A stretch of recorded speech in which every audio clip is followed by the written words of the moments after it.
പക്ഷേ വിജയിക്കാൻ വേണ്ടി പല തന്ത്രങ്ങളും കോൺഗ്രസ് പയറ്റുന്നുണ്ട്. അതിലൊന്നാണ് സാനിറ്ററി പാഡിൽ രാഹുൽ ഗാന്ധിയുടെ ഫോട്ടോ, സാനിറ്ററി പാഡിന്റെ കവറിൽ രാഹുൽ ഗാന്ധിയുടെ ഫോട്ടോ വെച്ചുള്ള ഒരു പ്രചരണം.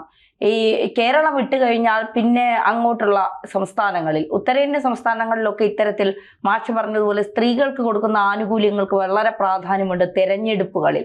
അത് വളരെ തന്ത്രപരമായി BJP പലപ്പോഴും ഉപയോഗിക്കുന്നുമുണ്ട്. അതേ ഒരു സ്ട്രാറ്റജി തന്നെയാണോ കോൺഗ്രസും? ഇനി അതിലൂടെ മാത്രമേ രക്ഷയുള്ളൂ എന്നുള്ളത്? അരിയും സാധനമൊന്നും കൊടുത്തിട്ട് കാര്യമില്ല. സാനിറ്ററി പാഡിൽ ഇനി രാഹുൽ ഗാന്ധിയുടെ ഫോട്ടോ വെച്ചാലേ ഭാവി പ്രധാനമന്ത്രിയിലേക്ക് നടന്നു കയറാൻ കഴിയൂ എന്നുള്ള വിശ്വാസമാണോ? അത് കോൺഗ്രസിന്റെ സ്ട്രാറ്റജി മാറുന്നുണ്ട്. പിന്നെ ഈ പൊളിറ്റിക്സിൽ നിലപാടുകൾ കാലാനുസൃതം മാറ്റുന്നത് ഒരു തെറ്റുമല്ല. കാരണം അവർ ജനങ്ങളിൽ നിന്ന് പഠിക്കുമല്ലോ.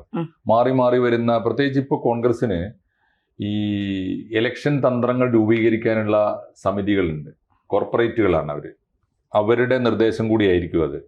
അപ്പോൾ ദേശീയ തലത്തിൽ ഇപ്പോൾ നടന്നുകൊണ്ടിരിക്കുന്ന, ദേശീയ തലത്തിൽ മിക്ക സംസ്ഥാനങ്ങളിലുണ്ട് അത്. കാരണം നമ്മുടെ വോട്ട് ബാങ്കിന്റെ മേജർ ഷെയർ ലേഡീസാണ്.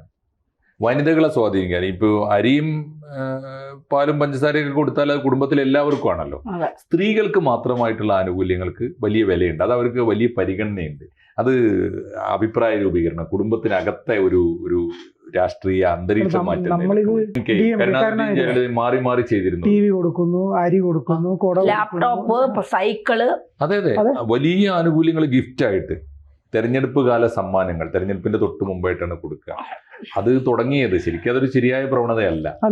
ലോങ് ടേമിലെ വികസനമാണ് ഇലക്ഷൻ മാനിഫെസ്റ്റോ എന്ന് പറഞ്ഞാൽ. അടുത്ത 5 വർഷം ഈ രാജ്യത്തിന്റെ, നാടിന്റെ, മണ്ഡലത്തിന്റെ വികസനത്തിന് വേണ്ടി സർവ്വജനങ്ങൾക്കും പ്രയോജനപ്രദമായ എന്ത് പദ്ധതികൾ നടപ്പാക്കും എന്നതാണ് മാനിഫെസ്റ്റോയിൽ വേണ്ടത്. അത് കൊടുത്തിട്ട്, അത് ബോധ്യപ്പെട്ട് ജനങ്ങൾക്ക് നമ്മളെ വിശ്വാസം ഉണ്ടെങ്കിൽ വോട്ട് ചെയ്യുക. അതാണ് ജനാധിപത്യ രീതി. ഇപ്പൊ പറഞ്ഞ പോലെ തമിഴ്നാട്ടുകാരാണ് ആദ്യം ലംഘിച്ചു തുടങ്ങിയത്. ഇലക്ഷൻ കാലത്ത് സാരി കൊടുക്കുക, കുട കൊടുക്കുക, ബാഗ് കൊടുക്കുക, ഈവൻ TV കൊടുക്കുക, ലാപ്ടോപ്പ്, ഇപ്പൊ ഒക്കെ മാറി മാറി ലാപ്ടോപ്പ്, ബാഗ്, സൈക്കിള് ഒക്കെ ആയി തുടങ്ങിയിട്ടുണ്ട്. അപ്പൊ അത് സത്യത്തിൽ ഒരു കാര്യം തീർച്ചയല്ലേ, ഇതാരാണ് കൊടുക്കുന്നത്? മിക്കവാറും ഇത് അതാത് സംസ്ഥാനത്തെ ഭരണകക്ഷിയായിരിക്കും കൊടുക്കുക. അല്ലെങ്കിൽ പ്രതിപക്ഷമാണെങ്കിൽ ഇലക്ഷൻ ഫണ്ടിങ് വലിയ തോതിൽ, വലിയ തോതിൽ ഫണ്ടിങ് ഉണ്ടാക്കും. ഈ ഫണ്ട് കൊടുക്കുന്ന ആരാണ്? കോർപ്പറേറ്റ്സ് ആണ്. ഇലക്ഷൻ ബോണ്ട് എന്ന് പറയുന്ന വലിയ ആക്ഷേപം ഉന്നയിക്കുന്ന പാർട്ടികൾ തന്നെയാണ് പണികൾ ചെയ്യുന്നത്. ഇലക്ട്രൽ ബോണ്ട് എന്ന് പറഞ്ഞാൽ അതാണല്ലോ, ഇലക്ഷന് മുമ്പ് അഡ്വാൻസ് ആയിട്ട് വാങ്ങുന്ന കൈക്കൂലിയാണ് ഈ ഇലക്ട്രൽ ബോണ്ട് എന്ന് പറയുന്നത്. അത് അധികാരത്തിൽ വന്നാൽ അവർക്ക് ആ ബന്ധപ്പെട്ട ആളുകൾക്ക് കൊടുക്കാൻ പോകുന്ന ആനുകൂല്യങ്ങൾ ഉറപ്പാണ്. അതിനു വേണ്ടിയാണ്. അപ്പോൾ ഇത് നഗ്നമായ സത്യത്തിൽ ഇതിന് കടുത്ത നിയന്ത്രണങ്ങൾ കൊണ്ടുവരേണ്ടതാണ്. ഇലക്ഷൻ കമ്മീഷൻ തന്നെ ചെയ്യേണ്ടതാണത്. തെരഞ്ഞെടുപ്പിന് തൊട്ട് മുമ്പ് ഇപ്പോൾ പ്രഖ്യാപിക്കുക എന്താണ്. ഇപ്പോൾ സാനിറ്ററി പാഡ് എന്ന് പറയുന്നത് തീർച്ചയായിട്ടും വടക്കേ ഇന്ത്യയിലൊക്കെ അത് വിലപിടിപ്പുള്ള സാധനമാണ് കേട്ടോ. നിങ്ങൾക്കിപ്പോൾ കേരളത്തിൽ അതിൻ്റെ വില മനസ്സിലാവില്ല. കേരളത്തിൽ എല്ലാവരും ആവശ്യത്തിലേറെ, എല്ലാവരും ഒന്നും ബോധമുള്ളവരാണ്. ഇത് വാങ്ങാൻ വാല്യൂ കപ്പാസിറ്റി ഉള്ളവർ, വാങ്ങൽ ശേഷിയുള്ളവരാണ്, ഉപയോഗിച്ച് ശീലമുള്ളവരാണ്, ബോധമുള്ളവരാര്.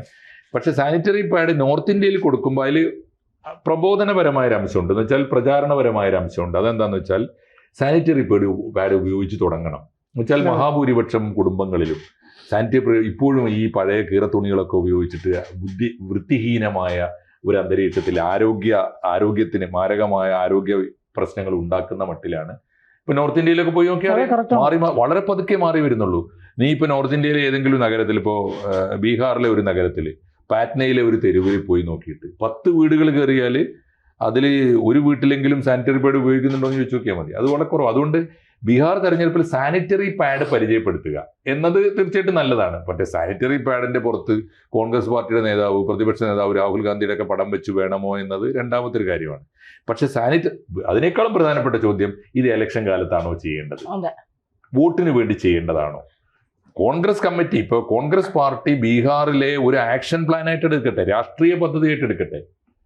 കക്കൂസുകൾ ഉണ്ടാക്കി കൊടുക്കുക, സാനിറ്ററി പാഡുകൾ ഉപയോഗിക്കാൻ പഠിപ്പിക്കുക, അതിന് വേണ്ടി ഒരു മാനിഫെസ്റ്റോ ഉണ്ടാക്കുക. ഞങ്ങൾ അധികാരത്തിൽ വന്നാൽ അടുത്ത 5 വർഷം കൊണ്ട് ബീഹാറിലെ മുഴുവൻ വീടുകളും സമ്പൂർണ്ണ സാനിറ്ററി പാഡുകളുള്ള സ്ത്രീകൾ, പ്രായപൂർത്തിയായ മുഴുവൻ സ്ത്രീകളും സാനിറ്ററി പാഡ് ഉപയോഗിക്കുന്ന ഒരു അന്തരീക്ഷം ഉണ്ടാക്കും.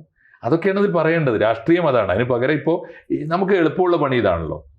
ഇന്നലെ വരെ എന്ത് കിട്ടിയെന്നല്ല, ഇപ്പോൾ ഒരു കിറ്റ് കിട്ടിയാൽ വോട്ട് കൊടുക്കാം എന്ന അവസ്ഥയിലേക്ക് ജനങ്ങളെ മാറ്റുന്നതിന് ഈ സാനിറ്ററി പാഡ് എന്ന് പറയുന്നത് 35 രൂപ മുതൽ പിന്നെ വലിയ റേഞ്ച് വരെ ഉള്ളതുണ്ട്. പക്ഷെ മോദി സർക്കാരിന്റെ ഒരു പദ്ധതി പ്രകാരം 10 രൂപയ്ക്ക് സാനിറ്ററി പാഡ് ഉണ്ട്. ഒരു പാഡിന് 1 രൂപ വെച്ച് ഒരു കവറിൽ 10 എണ്ണം കാണും. ആ 10 രൂപ വെച്ച് എല്ലാ മെഡിക്കൽ ഷോപ്പിലും അത് കൊടുക്കുന്നുമുണ്ട്. അപ്പോ അതിൽ മോദിയുടെ പടമൊന്നുമില്ല, അതില് കേന്ദ്ര സർക്കാരിൻ്റെതാണെന്ന് പോലും നമുക്ക് അറിയാൻ കഴിയില്ല. ആ രീതിയിലാണ് നമ്മളത് വാങ്ങി ഉപയോഗിക്കുന്നത്. കാരണം സാധാരണക്കാർക്ക് അത് ഭയങ്കര പ്രയോജനം ചെയ്യുന്നതാണ്. ഈ ആർത്തവ സമയങ്ങളിൽ ഒരു 3-4 ദിവസമൊക്കെ കഴിയുമ്പോൾ ആർത്തവത്തിന്റെ ഒരു വലിയ ഇത് കുറഞ്ഞു വരുന്ന സമയത്ത് സ്ത്രീകൾക്ക്, കാരണം മറ്റൊക്കെ ഒരു മാസത്തിൽ തന്നെ ഒരു 3, 4, 5 പാക്കുകൾ വാങ്ങിയാലേ നമുക്ക് പിടിച്ചു നിൽക്കാൻ കഴിയുള്ളൂ. അപ്പൊ അതിനെ ഉപേക്ഷിച്ച് ഇതൊരു 2-3 എണ്ണം വാങ്ങിയാൽ 30 രൂപയല്ലേ ആവുന്നുള്ളൂ. നമുക്കത് വളരെ ലാഭത്തിൽ കിട്ടുന്നതാണ്. അപ്പൊ അത്തരത്തിൽ നമുക്ക് വാങ്ങുമ്പോ ഇത് ഫ്രീ ആയിട്ടാണല്ലോ അവിടെ കൊടുക്കുന്നത്, പൈസക്കല്ലേ. ഏതാണ് ഈ രാഹുൽ ഗാന്ധിയുടെ? അല്ല, അതാണ് അതിന്റെ പ്രശ്നം. 5 ലക്ഷം മറ്റേതിന് 10 രൂപയാണ്. കേന്ദ്ര ഗവൺമെന്റ് 10 രൂപയ്ക്ക് വിൽക്കുമ്പോൾ ഞങ്ങൾ ഫ്രീ ആയിട്ട് തരുന്നു. എത്ര കാലം തരും? ഒരു സമയത്ത് നിങ്ങൾക്ക് ഒരു മാസത്തേക്കോ 2 മാസത്തേക്കോ ഉള്ള സാനിറ്ററി പാഡ് വാങ്ങി വെച്ചിട്ട് 5 വർഷത്തേക്കുള്ള മാൻഡേറ്റ് കൊടുക്കുക. ഇത് കെജ്രിവാൾ ഉപയോഗിച്ച കീഞ്ഞ തന്ത്രം. കെജ്രിവാൾ തുടക്കത്തിൽ ഇങ്ങനെ ഫ്രീ ഫ്രീ ഫ്രീ എന്ന് പറഞ്ഞ അവസാനം എല്ലാം തകടം പറഞ്ഞ് ആം ആദ്മി ഇറങ്ങി പോകേണ്ടി വന്ന ഒരു അവസ്ഥയിൽ. സത്യത്തില് ഇതിനെ ഹീനമെന്നാണോ, ഭരണഘടനാ വിരുദ്ധമെന്നാണോ, ജനാധിപത്യ വിരുദ്ധമെന്നാണോ ഇത്തരം ഗിഫ്റ്റ് കൾച്ചർ, അതാണ് ഇതിൽ ചർച്ച ചെയ്യേണ്ട ഒരു കാര്യം. കോൺഗ്രസ് ഒരു ദേശത്തും, ഇപ്പൊ നമ്മുടെ നാട്ടില് ഇപ്പോ ആവശ്യം വേണമെങ്കിൽ, കേരളത്തിൽ ഇതൊന്നും യേശൂല, TV ആർക്കും വേണ്ട, സാനിറ്ററി പാഡ് ആർക്കും. ഇവിടെ ഇനിയിപ്പോ ഒരു സ്മാർട്ട്, ഇപ്പോ ഈ പറഞ്ഞ ഐഫോൺ കൊടുക്കുമെന്ന് പറഞ്ഞാൽ പോലും എത്ര പേര് വോട്ട് ചെയ്യും? ഐഫോൺ വേണമെങ്കിൽ വാങ്ങി വെക്കും, വോട്ട് ചെയ്യാൻ ആളെ കിട്ടില്ല. കേരളത്തിൽ ഇതൊന്നും നടക്കൂല, ഈ മാതിരി ഗിഫ്റ്റ് കൾച്ചർ. പക്ഷെ കേരളത്തിൽ പോലും ഈ ഒരു ദുരന്തം വന്നപ്പോൾ ആളുകൾ വല്ലാതെ പതറിപ്പോയി. അപ്പോൾ ആ ദുരന്ത സമയത്ത് കിറ്റ് കിട്ടിയതൊക്കെ വലിയ കാര്യമായിട്ട് എടുത്തു. അത് ആ ഒരു ദുരന്തത്തിന്റെ പ്രശ്നമാണ്. അതേസമയത്ത് ഇതിനെ ഈ ഒരു രാഷ്ട്രീയ സംസ്കാരമായി കൊണ്ടുവരുന്നതിന് ഇന്ത്യ എത്രയോ കാലം ഭരിച്ച, ജനാധിപത്യത്തെ ഇങ്ങനെയൊക്കെ ആക്കി തീർക്കുന്നതിൽ വലിയ അധ്വാനിച്ച കോൺഗ്രസ് പോലെ ഒരു പാർട്ടി ഇങ്ങനെ ഒരു പൊളിറ്റിക്സ് സ്വീകരിക്കുന്നത് ശരിയാണോ എന്നുള്ളതാണ് ഇതിലെ യഥാർത്ഥ പ്രശ്നം. അത് നമ്മുടെ തെരഞ്ഞെടുപ്പിൽ അട്ടിമറി നടക്കുന്നു. തെരഞ്ഞെടുപ്പിൽ ഭരണകൂടം വലിയ തോതിൽ ഇപ്പോൾ ഇലക്ഷൻ മെഷീനിൽ പോലും ഇടപെടൽ നടത്തുന്നു. ഇലക്ഷൻ കമ്മീഷൻ പക്ഷം പിടിക്കുന്നു. ഇതൊക്കെയാണല്ലോ രാഹുൽ ഗാന്ധിയെ പോലുള്ളവരുടെ ആക്ഷേപം. അപ്പോൾ അത്തരം പ്രചാരണങ്ങളൊക്കെ നടക്കുമ്പോൾ തന്നെ ഇത്തരത്തിൽ നഗ്നമായി വോട്ടർമാരെ പ്രീണിപ്പിക്കാൻ ഉദ്ദേശിച്ചുകൊണ്ടുള്ള ഈ രീതികൾ, സമ്മാനങ്ങളുടെ വിതരണം, അത് എങ്ങനെയാണ് നമ്മുടെ തെരഞ്ഞെടുപ്പിനെ ബാധിക്കുക? ബീഹാറിനെ പോലൊരു സംസ്ഥാനത്ത് അങ്ങനെ അധികാരം പിടിക്കാൻ ശ്രമിച്ചാൽ കോൺഗ്രസിന്റെ രാഷ്ട്രീയ സംസ്കാരത്തെയാണ് അത് ബാധിക്കുക. അല്ലെങ്കിൽ ഇപ്പൊ കോൺഗ്രസിന് എന്ത് സംസ്കാരമാണ് ഭാഷ ഉള്ളത്? പൊതുവെ അവരത് പതിച്ചു പോയില്ലേ ഇത്തരം? അങ്ങനെ സമ്പൂർണ്ണമായിട്ട് അങ്ങനെയൊന്നും പറയാൻ പറ്റില്ല. വേറെ കാര്യമുണ്ട്, ജനാധിപത്യത്തിൽ ഏറ്റവും കോൺഗ്രസ് അങ്ങനെ അധപതിച്ച് പോകാനും പാടില്ല. ജനാധിപത്യത്തിന്റെ എക്കാലത്തെയും ശക്തമായ പ്രതിപക്ഷം ഉണ്ടാവുകയാണല്ലോ. ഇപ്പോൾ രണ്ടാമത് മോദി വന്നപ്പോൾ മൂന്നാം തവണ മോദി വന്നപ്പോൾ ഞാൻ കാണുന്ന പോസിറ്റീവായ കാര്യം, രണ്ടാം മോദി ഭരണത്തിൽ ഇല്ലാത്ത പ്രതിപക്ഷമുണ്ട് ഇപ്പോൾ. അതിന്റെ ഒരു ഗുണം ജനാധിപത്യത്തിന് കിട്ടും. തിരുത്താനും എപ്പോഴും ചോദ്യം ചെയ്യാനും ആളുകൾ ഉണ്ടാവുമല്ലോ. അത് ജനാധിപത്യം നല്ലതാണ്. പക്ഷെ തിരുത്തലുകൾ ഒരു ഭരണകൂടത്തെ നന്നാക്കാനുള്ള വിമർശനാത്മകമായ തിരുത്തലുകൾ നമ്മൾ അംഗീകരിക്കും. പക്ഷെ മറ്റ് സ്ഥലങ്ങളിൽ പോയിട്ട് രാജ്യവിരുദ്ധമായി സംസാരിക്കുക, രാജ്യത്തിനെതിരെ പറയുക, നാട് വിട്ടുപോയി വിദേശത്ത്, അത് രാഹുൽ ഗാന്ധിക്കെതിരെ വന്ന വലിയ വിമർശനമാണ്. പക്ഷെ അതിലൊരു ചോദ്യമുണ്ട്. രാഹുൽ ഗാന്ധിയുടെ മേൽവിലാസം, പ്രൊഫൈൽ ഒരു പ്രശ്നമാണ്. രാഹുൽ ഗാന്ധി അമേരിക്കയിൽ ചെന്നാലും UK ചെന്നാലും ഇന്ത്യൻ കമ്മ്യൂണിറ്റിയാണ് അദ്ദേഹത്തെ കാണാൻ വരിക. പ്രധാനമന്ത്രി എന്നാലും ഇന്ത്യൻ കമ്മ്യൂണിറ്റി അല്ലേ കാണാൻ വരിക. അവരെന്താ ചോദിക്കുക? അങ്ങ് പ്രതിപക്ഷ നേതാവ് എന്ന നിലയിൽ ഇന്ത്യ ഗവൺമെന്റിനെ കുറിച്ചുള്ള അഭിപ്രായം എന്താണ്? ഇവിടെ പറയുന്നത് UK മാറ്റി പറയാൻ പറ്റുമോ? ഇന്ത്യൻ പാർലമെന്റ് പറഞ്ഞത് തന്നെ അവിടെയും പറയാൻ പറ്റുള്ളൂ. അതിന് കുഴപ്പം എന്താണെന്നറിയോ? പണ്ടത്തെ പോലെയല്ല. പണ്ടായിരുന്നെങ്കിൽ അവിടെ പറയുന്നത് അവിടെ കേൾക്കുള്ളൂ, ഇപ്പൊ അവിടെ പറയുന്ന ലോകം മുഴുവൻ കേൾക്കും. അതാണ് കുഴപ്പം. അത് കുഴപ്പമില്ല. അതുകൊണ്ട് അദ്ദേഹത്തിന് ന്യായീകരിക്കാനേ നിവൃത്തിയുള്ളൂ. അതാരായാലും അദ്ദേഹത്തിന്റെ പ്രൊഫൈലിന്റെ പ്രശ്നമാണ്. ഇപ്പൊ അദ്ദേഹം ആരും അല്ലാത്ത കാലത്ത്, ഇന്ത്യയിലെ പ്രതിപക്ഷ നേതാവൊന്നും അല്ലാത്ത കാലത്ത് തോന്നിയ പോലെ ലോകം മുഴുവൻ കറങ്ങി നടന്നിരുന്ന കാലമുണ്ട് രാഹുൽ ഗാന്ധിക്ക്. മനോഹരമായ ഒരു കാലമുണ്ട്. ആ കാലം അല്ലല്ലോ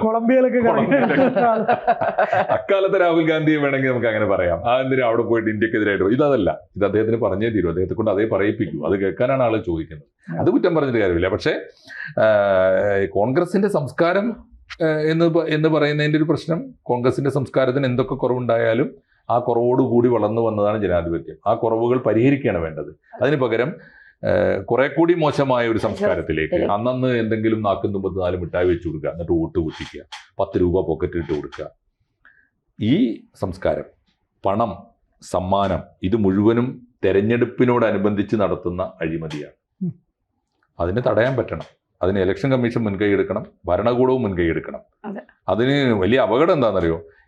ഈ കുളിമുറിയിൽ എല്ലാവരും നഗ്നരാണ് എന്നുള്ള എൻ്റെ പ്രശ്നം. തരാതരം പോലെ എല്ലാവർക്കും പറ്റുന്നിടത്തൊക്കെ എല്ലാവരും ചെയ്യും. നിലമ്പൂരിൽ ഇത് ചെയ്തത് അൻവർ ആണെങ്കിൽ കണ്ണൂരിൽ ഇത് ചെയ്തത് വേറൊരു കൂട്ടരായിരിക്കും, ബീഹാറിൽ വേറൊരു കൂട്ടരാണ്. ഇതാണ് ഇതിൻ്റെ പ്രശ്നം. എല്ലാവരും ഒരുപോലെ തിരുത്തേണ്ടതാണ് നമ്മുടെ രാജ്യത്തിൻ്റെ നന്മയ്ക്ക് വേണ്ടി.